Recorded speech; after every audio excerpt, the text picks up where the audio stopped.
We're walking along University Avenue, which was once part of the existing streetcar network. Michael Donovan lives in Hillcrest and thinks about San Diego's old streetcars all the time. He sees their legacy in the wide streets that streetcars needed to turn corners. It's interesting with the construction that's going on in the street here, they're actually having to dig up the old streetcar tracks that were there. The largest streetcar network in San Diego was run by the San Diego Electric Railway Company. It was founded in 1891. At its peak, you could ride streetcars to Balboa Park, Mission Hills, North Park, Normal Heights, and Golden Hill, even to the beaches. You have the red line here, which actually is the same route that the blue line trolley now takes. And you'll see that some of these other ones also follow the current trolley lines.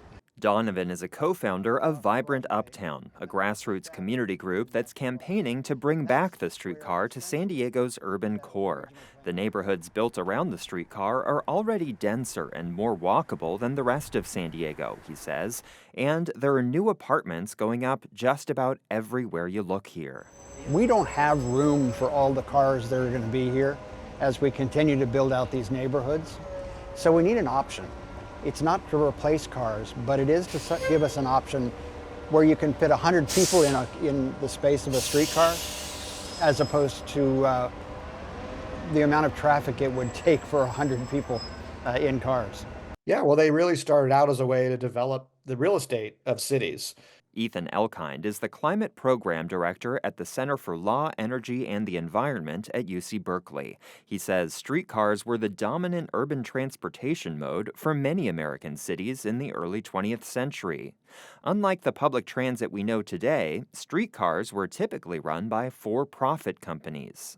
Real estate developers wanted to sell land, and a good way to boost the value of land was to build their own private streetcar systems. And that helped boost the price, and then they could sell the lots, and then people would just commute into where their jobs were, usually in the city centers, by riding these privately funded streetcars. Elkind says as the automobile became more widely available, streetcars got slower and were often stuck in traffic.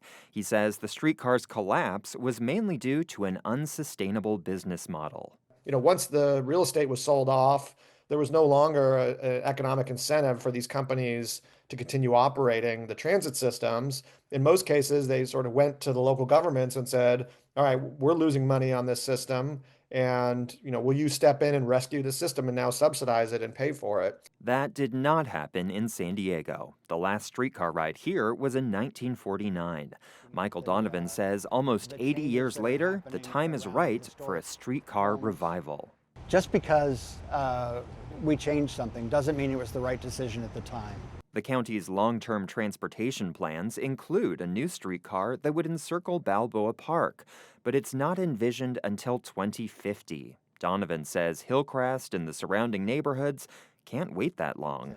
We're going to get 50,000 new people in this neighborhood. We're not going to get 50,000 cars in this neighborhood.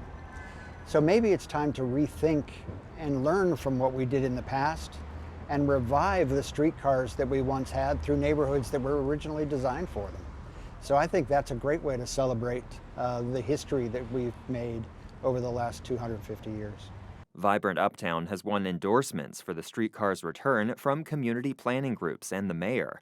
Right now, they're looking for $500,000 to fund a planning study that would look at possible routes and funding options. Andrew Bowen, KPBS News.